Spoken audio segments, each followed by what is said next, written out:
Welcome everyone to Behind the Scheme. I am one of your co-hosts, Danny Wright, to this wonderful episode.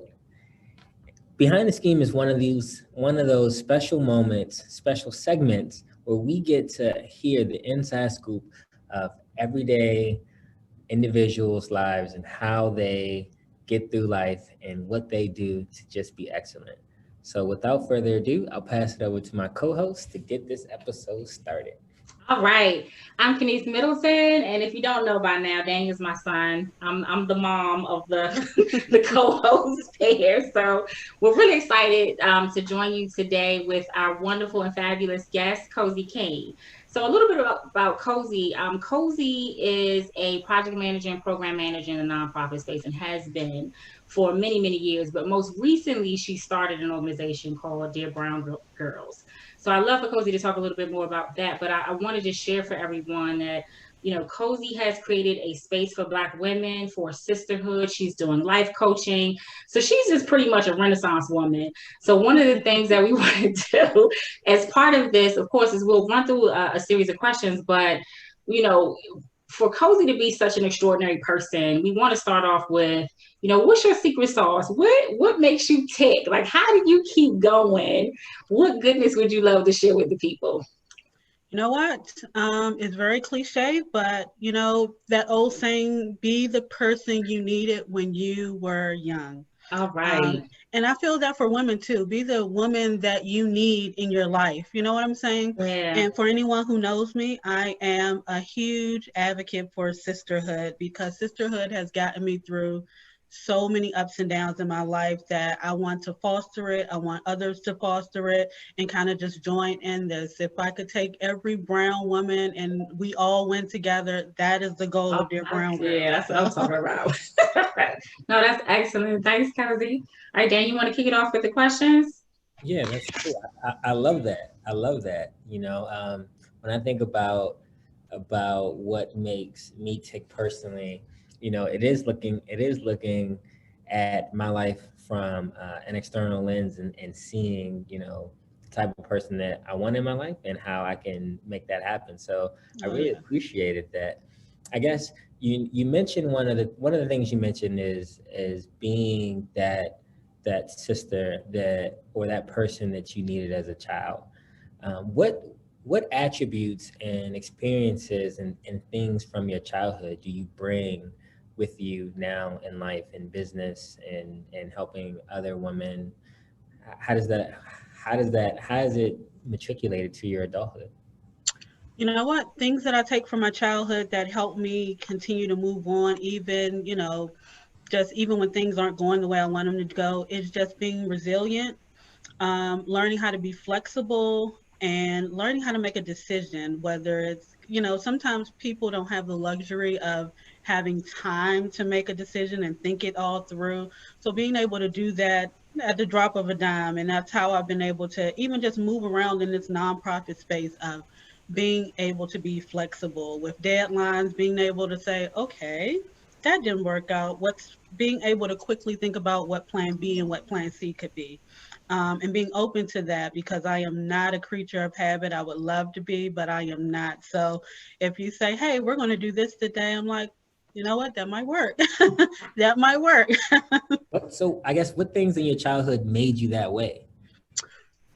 You know what? I always say it's probably because I am the middle sister, where I'm not the oldest, I'm not the youngest, and sometimes the middle one is kind of left on their own to kind of figure it out. Yes. And so, Yes. I want to say it's that middle sister syndrome, or you know, even though my mom was a single mother, she still was giving.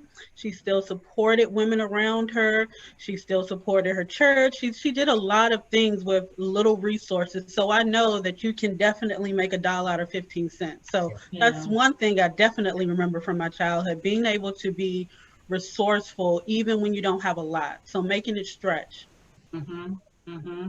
Yeah, and I think that's probably what the people don't know is that, we met in elementary school. And I'm also a middle child. So maybe that was like that kindred spirit, sisterhood connection from way back when, because I feel your pain. I understand. I totally understand. That middle child is just kind of hanging out there in the Oh web. yeah, oh yeah, For definitely. sure. So Cozy, given that you're doing so much and you're wearing so many hats, what ideally, if money weren't an object, if you could just have your pick of what you would be doing right now, what profession or how would you be dedicating your time if you could just pick, what you wanted to do? It would definitely be putting a lot more time into Dear Brown Girls. Mm-hmm. My friend, who's another life coach, has what I call a After Five Society, and that is women who have full-time jobs, but they're building these other forms of incomes and structures, but it's after five. And so, if money wasn't an object, I would probably be doing more with Dear Brown Girls. I would love to be doing more group coaching, more Yeah. mastermind groups, just really engaging women, especially women of a certain age. Most of the people that I work with are over the age of 35, just, who have done life and are just trying to figure it out now, like, okay, I'm now divorced, or, this didn't go right in my life. Now, what can I do with this new?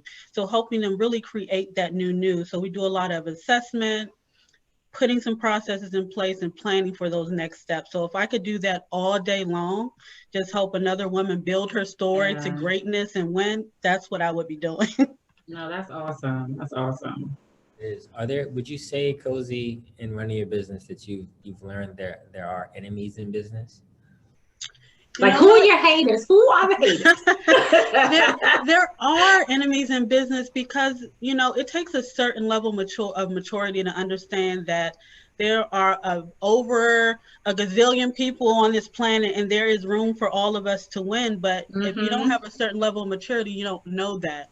So if you can't, like, I love sharing free information, like, oh, you should follow this person, or you should engage with this person, or let me Yeah. connect you with this person. And that doesn't threaten me, but I have Mm-hmm. had people who are like, Whoa. okay, she's way too nice.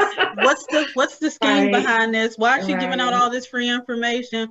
What's the goal? What's her end game? Like, is there a pyramid scheme coming after this? No, we winning together, sis. What are we talking about? Right, right, right.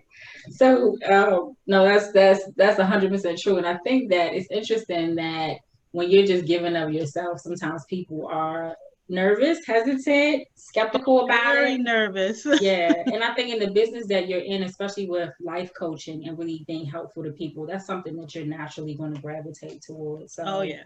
Oh yeah, yeah. so hopefully people will grab that and understand that and receive it well. Oh yeah. So Oh yeah. if you had to think about what's been your greatest accomplishment today, because I know you said you've been through a lot to get to where you are today. So Oh yeah. what's sort of your best learned lesson or your greatest accomplishment that you'd want to share? You know what? I would say my greatest accomplishment is, I have been great at gathering women. And when I say just gathering groups of women to come together and have open conversations, a lot of the times when people come to a Dear Brown Girls event, whether it's a mastermind, whether it's a coffee chat, a lot of the feedback is, you know what? I get on these types of calls a lot, but I'm never in a space where I can feel relaxed, comfortable, where I see a lot of brown faces. So it's new to them. It's different for them. It's like, oh, okay, I thought this was, highly religious group, or I thought that we were going Yeah. to be talking and people in here cussing and people really just putting it all out on the table and feel comfortable with doing it. And so Yeah. when you come in a room, people are just, they feel like taking their shoes off, and they like in a safe space and with Right. friends that they've known for years and they've just met us for 5 minutes. No, that's I definitely know that feeling. When I was running this initiative called the Credible Messenger Initiative with my nonprofit projects, this is probably like a year, 2 years ago now. And we used to have these youth groups with um, young people and teens that we were mentoring that came back from being incarcerated. And out of all of the different service providers for this government agency, you know, ours was probably the most successful at the time because we were young and we created that safe space for the young people to kind of, you know, really express themselves and you know, talk the way they talk and you know, be very authentic and about their challenges and things they were going through, and they could kind of relate to us because we were so close in age. And so I definitely know the feeling of creating that same type of space. Oh Safe yeah, space. and creating safe spaces will never get old, Yeah. because people need it. Sometimes, you know, people don't even feel safe around some of their families. So being able to do that with strangers is just, it's always amazing, the type of energy that comes from that. And I want to just commend you too, because I attended one of your events not too long ago. And, you know, we're challenged with, you know, with COVID, we can't meet in person. So you create these virtual sessions and you created this space for people to talk about their businesses and what they're doing and all kinds of cool stuff. And I, you know, I'll tell you, I've been on a number of calls. I'm like, okay, are people going to be talking? Are we going to be like waiting for Cozy to just kind of push people to talk? I mean, they were just like, they were sharing. I was like, go Cozy. Oh yeah. Because you created this environment where people were comfortable. So you're talking about how people are comfortable and taking their shoes off and being in person. Like you created that space virtually, and I was really impressed with that. That's no easy feat. Thank you. You know what? And I took a little pause when COVID first started. Like, oh, how will this work now that we can't be in front of people? Will we get the same energy? And it's been good. It's been really good, actually. We had a book discussion maybe 2 weeks ago. No, last month we had a book discussion and we hit 40 states. So, and we had 2 people join us from London. So it was a great turnout. Oh my gosh, that's incredible. Oh, it was, you know, to see the whole Zoom light up. I was like, wait, what's the proximity of Zoom? 25 per screen. Oh, that's I learned it that day. That's excellent. Wow. Oh, yeah. And so getting to the point where you are today, and with For Color, with your business, what has been the biggest challenge you've had so far, and like how did you overcome that? Biggest challenges. I would say when I first started, it was a labor of love. Like there was all money came from me, which I didn't have a problem because I never saw it leaving because I loved it so much. So I was benefiting from it. So, you know, it's like if you need something that's not there, you build it. And so that's kind of how these women groups have kind of formed for me. So they've not only been when women come in these spaces and they share their stories help me because then I see it from a different perspective. And I'm like, okay, when I'm met with that challenge again, I have a different way about the way I can handle it. Yeah. Yeah.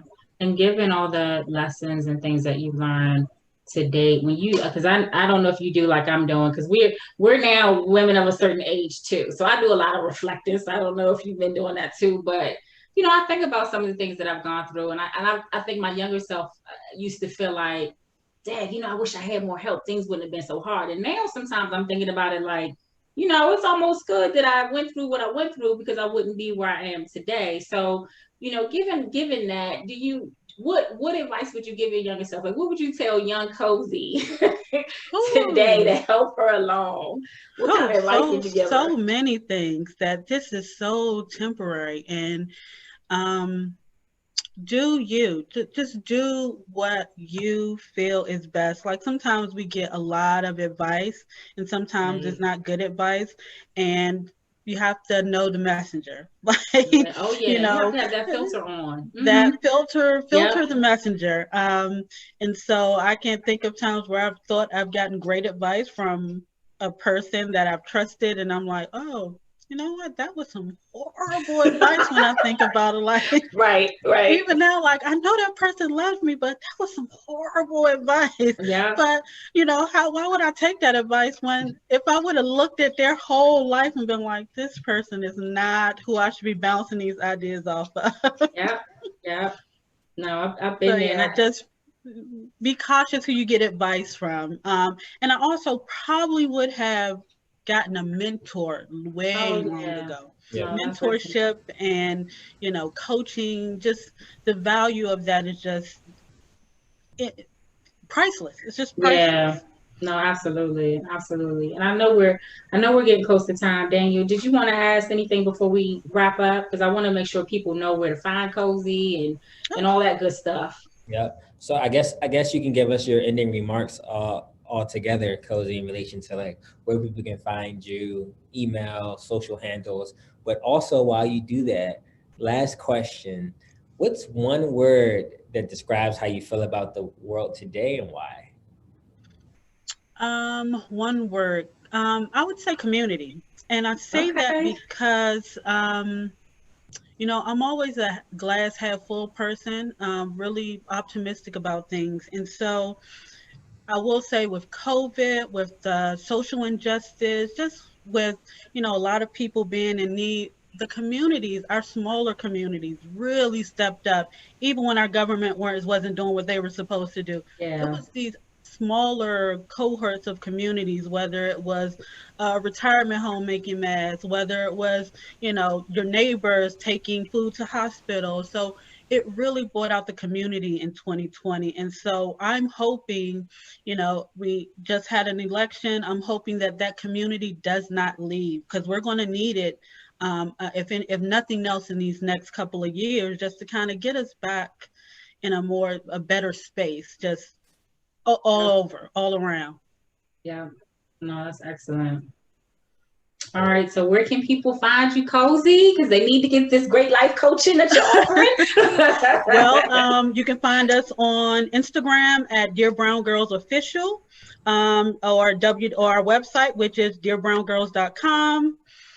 We also have a Facebook page, at Dear Brown Girls. And if you want to email us, dearbrown@gmail.com. All very simple. Yay. Awesome. Lovely. Cozy, thank you so much for being here with us. Guys, We thank love you Thank you it. so for much. having me. I Great. appreciate it. That's great. All right. Talk to you soon, Cozy. All Bye. right. Bye now. Bye-bye.